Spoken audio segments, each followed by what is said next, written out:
What's going on, guys? Welcome back to the podcast, Talking Reviews, episode 167, the weekly news. Now, today's episode, we're going to talk about the All Star Game for the MLB. Plus, we got some new NFL alternate uniforms to talk about, and Formula One has a couple team principal changes that we're going to talk about. But first, let's head into the world of soccer.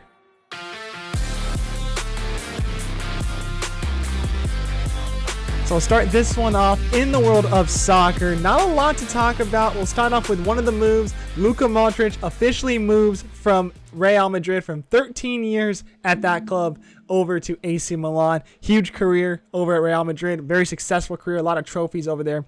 So him moving to AC Milan, it's going to be very weird for this upcoming season, but I really like the move for Luka. Now let's head into the Club World Cup, which is just wrapping up last Sunday. Chelsea PSG were in the finals for that one. That was played in New Jersey, home of the Jets and the Giants, and Chelsea ended up smoking PSG in this one 3-0. Obviously, very surprising for a lot of people. Chelsea really was not expected to even really be in the finals, in my opinion. I don't feel like they deserve to be in there. Whenever somebody asked me about my opinion on Chelsea at this World Cup, I did not think they should have been in the finals. I thought PSG was by far the best team out of everybody there. Total script rewritten there. Chelsea got 2 goals from Cole Palmer, 1 from João Pedro. Palmer also got an assist on João Pedro's goal. 3 goals all coming in the first half. 8 minutes in between Cole Palmer's 2 goals. Chelsea looked like they played exactly how PSG does. They just reversed the scripts here. So very surprised to see PSG just kind of fold and fumble under pressure like that. But hats off to Chelsea. They're the first team to win this new expanded Club World Cup. Now they will have a new patch on the middle of the uniform representing for the next 4 years that they are the Club World Cup champs. Chelsea's path, group stage, not all that special. They beat LAFC 2-0, and they beat the Tunisian squad, Esperance de Tunis, 3-0. They did lose to the Brazilian squad, Flamengo, 3-1. So that kind of seemed a little iffy there on how they would do in the knockout stages. Round of 16s, they played Benfica, ended up having to go to extra time in that one, winning that one 4-1. Went to the quarters against Brazilian squad Palmeiras, beat them in the quarters 2-1. That faced against the Cinderella run of the other Brazilian squad in the semifinals, Fluminense, and they beat them 2-0. So really good performances in the group stage, or getting out of the group stage in the knockout stage by Chelsea. So overall, really good performance. What is this going to do for them in the Prem? I still don't think they're going to be able to compete against some of those teams in the Premier League. But regardless, Chelsea has this trophy under their belt. It's definitely a big one for them to get. So congrats to Chelsea with the win. All right, let's head to the MLB. So before we talk about Derby and All-Star Game, we got a little bit of news leading up into the All-Star break. St. Louis Cardinals' Sonny Gray made history by throwing a complete game shutout with only 89 pitches. He's the first pitcher and only pitcher to do this, having less than 100 pitches, a complete game shutout, 1 hit or less, and 11 plus Ks under his belt. I think Greg Maddux was the one that really showed that it could happen, complete game shutouts with less than 100 pitches, but Sonny Gray did it with less than 90 pitches, which is very surprising, especially in today's world too. So congrats to you, Gray. San Diego Padres' Manny Machado hit the 2,000 hit the other day, becomes the 5th active player to do this. Cal Raleigh announced that he will be representing the USA for catcher at the World Baseball Classic. Tampa Bay Rays announced that they're going to be selling the team to Patrick Zabolski, I think is how you say it, as soon as September for about $1.7 billion. Unbelievable that people have that much money. But it sounds like the Rays are going to be sold to a new owner halfway through the year. There's also rumors that they will not be moved into a different arena or different stadium if they make the playoffs. So they will be playing out of that spring field or spring training field for the rest of the season. Also, the new owner, Patrick, said that he would prefer to keep the team in a Tampa Bay area over St. Petersburg. So that will be something to note when the time does come. So now let's head into the All-Star break. All-Star Game is on Tuesday, which is recorded today. Hopefully it's out before all this, but here are the game. They will be on at 5 on Fox. Yesterday was a home run derby. Cal Raleigh winning that one, beating Junior Caminero from the Tampa Bay Rays in the finale there. So not very surprised that Cal Raleigh did win that that one there. But for the All-Star Game, here are the lineups. For the AL, second baseman Gleyber Torres. Batting second, left fielder Riley Green. Batting third, right fielder Aaron Judge. Batting fourth, catcher Cal Raleigh. Batting fifth, first baseman Vladimir Guerrero Jr. Batting sixth, DH Ryan O'Hearn. Batting seventh, third baseman Junior Caminero. Batting eighth, center fielder Javier Baez. And batting ninth, shortstop Jacob Wilson. Pitching for the AL to start off, it will be Tarek Skubal from the Detroit Tigers. For the NL starting lineup, leading off DH Shohei Ohtani. Batting second, left fielder Ronald Acuna Jr. Batting third, second baseman Ketel Marte. Batting fourth, first baseman Freddie Freeman. Batting fifth, third base Manny Machado. Batting sixth, catcher Will Smith. Batting seventh, right fielder Kyle Tucker. Batting eighth, shortstop Francisco Lindor. Batting ninth, center fielder Pete Crow Armstrong. And pitching for the team from the Pittsburgh Pirates, Paul Skeens.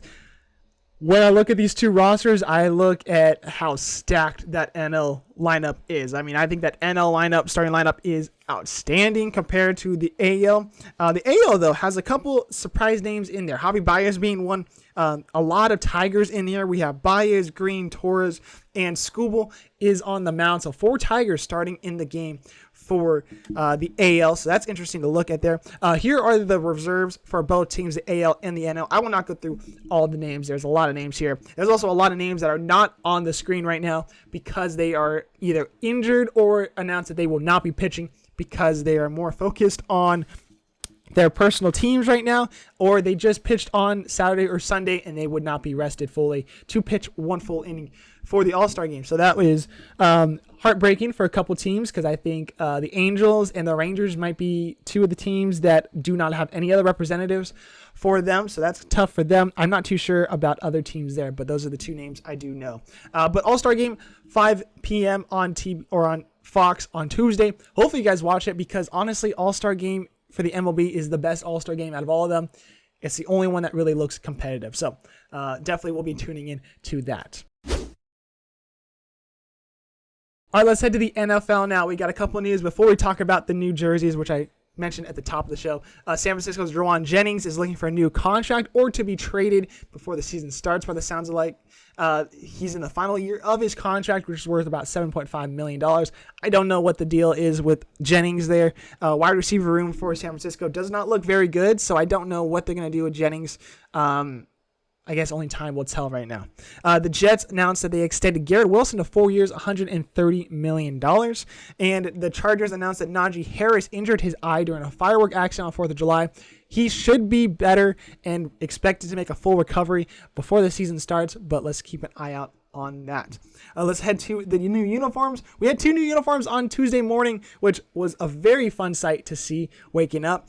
Tampa Bay announced a new creamsicle anniversary jersey back to 1976 is what they're calling this, a 50-year anniversary jersey. It's a white-based uniform. We had the orange one, I think, last year or the year before that. So this is the white-based uniform. Orange numbers outlined in red, a red, thick orange, and another red stripe on the arms with the TV numbers right above that. The helmet, same striping on the arms onto the middle of the helmet. Orange face mask, the awesome Buccaneer logo on both sides of the helmet. Obviously a white-based helmet as well. So what do I think about this uniform rating-wise? Out of 10, 9.4. I really don't think you can do much better than this. I don't think orange and red look great together, but I like the white one a lot better than the orange one. I think the orange one was a little too much. I think this white one looks really good. So 9.4 out of 10 for me. Really good looking uniform for the Bucs. Now let's head to the Chargers, where they announced all 4 of their new uniforms.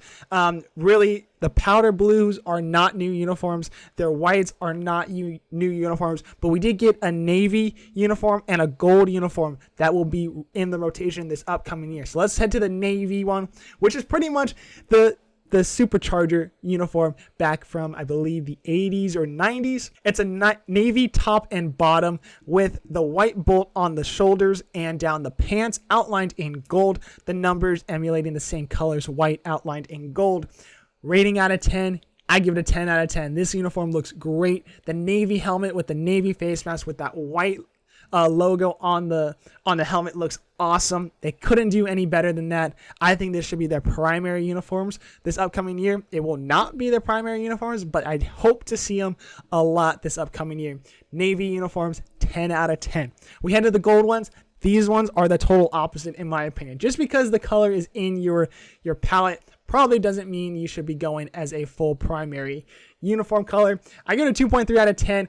Same template as the other ones. It's a gold-based uniform, white bolt outlined in the powder blue. Just does not work for me. 2.3 out of 10. Now we got new pants going with the powder uniforms and the white uniforms. I don't know how long they're going to wear the powder blue pants with the white jersey. Personally, do not think that looks good. 4.2 out of 10 with the white tops. With the powder blue tops, I actually really like it. I think I give it an 8.5 out of 10. I could see that rocking is a pretty good base uniform for the team, but the white top powder pants is a no-go for me. So to recap, the navy, absolutely perfect, 10 out of 10. The gold, 2.3 out of 10. The powder blue pants with the powder blue tops, 8.5 out of 10. And the powder blue pants with the white tops, 4.2 out of 10. So I'm curious what you guys think. Let me know down in the comments on what you think about these new uniforms for Tampa Bay and the LA Chargers. All right, let's head to the cleanup now, where we start off in the world of Formula One. Red Bull announced that Christian Horner and Red Bull will be parting ways, affected immediately. The rumors are coming because Verstappen supposedly has been unhappy with the team management the last couple years, and it seems like they want to keep Verstappen happy over keeping Christian Horner. So Verstappen stays, Horner is out. And also, if you look at the production level of Red Bull the last couple seasons, it hasn't been all that great. So I think that also has something to play into it. Also, there was that big scandal last year between him and another worker. They found out, or I think it was settled outside of court. They figured that out, but not a good situation for Horner. I'm not surprised that Red Bull decided to restart with somebody new. But for Horner, as a Red Bull team principal, 124 wins, which is second all-time for a team principal. He's been dominant with his time at Red Bull, and he's been there for a long time. He's been there a long time, but now the new principal is another very experienced guy in the world of Formula One, Laurent Mesquis. He will be taking over from the Red Bull 2 team down low, and he'll be taking over the top team.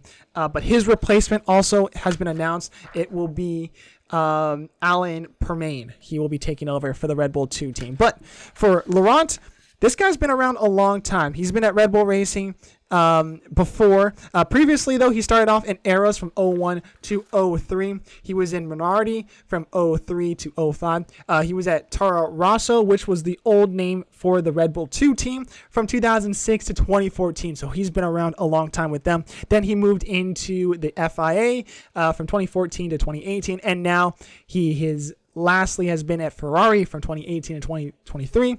And now he's back at Red Bull, taking over for the top team there. So I think this is going to be a good move for Red Bull in the long terms. They got a very well-respected guy in the world of Formula One. I think he's going to do pretty damn good at Red Bull. So maybe we see Red Bull resurgent the rest of the year. I don't really know. McLaren looks very good, so it's just going to be who can catch them at this point. We head to the world of NHL, where we have a couple signings. Nikolai Ehlers and Carolina signed a 6-year, $8.5 million AAV. Good for him. I'm not a big Nikolai Ehlers fan, so I don't really care too much about this. But we'll see how it works out. Carolina's a very different type of mindset when it comes to playing style. We'll see how Ehlers meshes over there. Philadelphia announced that they extended Cam York to 5 years, $5.15 million AAV. Colorado signs Josh Manson to 2 years, $3.95 million AAV. And San Jose signs Jeff Skinner to 1 year, $3 million, no AAV there. So those are a couple signings there. Tyler Johnson and Riley Nash also announced they retire from the game. And a quick trade, Matt Dumba and a 2028 second-round pick goes to Pittsburgh from Dallas in exchange for Vlad Kolenkov. I don't really know too much about Vlad. Matt Dumba going over to Pittsburgh. It's another, honestly, washed out defenseman. I don't think he's going to do that much there in Pittsburgh, but they got a second-round pick out of it, so maybe they could do something with that pick. They head to the world of college hockey. Protected first overall pick, or projected Now let's head to the world of college hockey. The projected first overall pick in the 2026 NHL draft, Gavin McKenna, has committed to Penn State to play hockey. How long will he be there? I don't know, but it's a big move to see one of the big stars out of the CHL go over to the college game. Gavin McKenna, big name. Definitely think he's going to do pretty well at Penn State. It's going to make Penn State a lot better this upcoming season. The kind of thing is, what are we going to see from Penn State? Not too sure, but they definitely got better just having Gavin McKenna on their squad. We had to college football because obviously we don't have enough to make a college weekly episode. So here's some news from college football. The Sun Belt Conference is scheduled to talk about inviting Louisiana Tech to the conference. That actually happened yesterday. Still don't have results on what happened. We need 10 out of 13 of those schools to agree to send the invite to Louisiana Tech.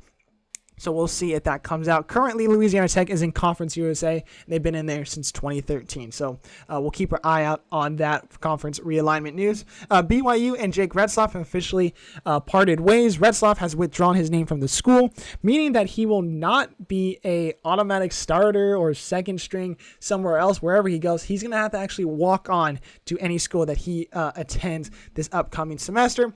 I think he's running out of time. I think he knows that too. So I think walk-on might actually be the best move here for Retzlaff. The bad thing is if he goes to a place and it doesn't work out, I think his college career is done. So he's got to make the smart move there. A lot of pressure, though, on this kid to get on a squad. Indiana announced that they are canceling their home-and-home series with Virginia, which, real quick, hate that they call it home and home. You don't play two home games. You play a home game and you play a road game. Don't know why they call it home and home, but I digress. Going back to this, Indiana cancels their games with Virginia, part of their non-conference games. They will have to pay UVA $500,000 for canceling that. Indiana pretty much did this because they want a very easy cupcake non-conference schedule to keep up with the other teams in the Big Ten.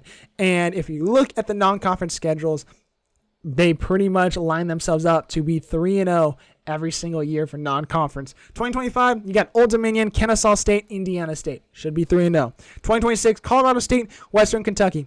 Who knows about Colorado State? But obviously, Western Kentucky, you're going to beat them. 2027, Kennesaw State, Indiana State, UMass. UMass is the worst team in the NCAA at the D1 level. Obviously, they should probably beat Indiana State and Kennesaw State as well. In 2028, Austin Peay, Eastern Michigan. And in 2029, Ball State, Eastern Michigan, Western Kentucky. So obviously, this schedule is super cupcake for Indiana. I still don't think this is going to help them when it gets to potential playoff berths. Because if you look at teams like Notre Dame that smoked them in the playoffs, they weren't ready for that. So I think having Virginia in their schedule would have made it a lot better.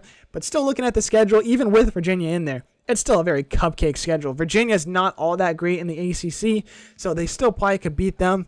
Would give them a little bit more hope as a better quality win. So I don't think Indiana is setting themselves up for a very successful, committee talk when it comes to who's going to be in and who's not going to be in. But whatever, I guess. I mean, they got the money to spend on canceling these games. I guess just get it out of the way there. So I guess we'll see there.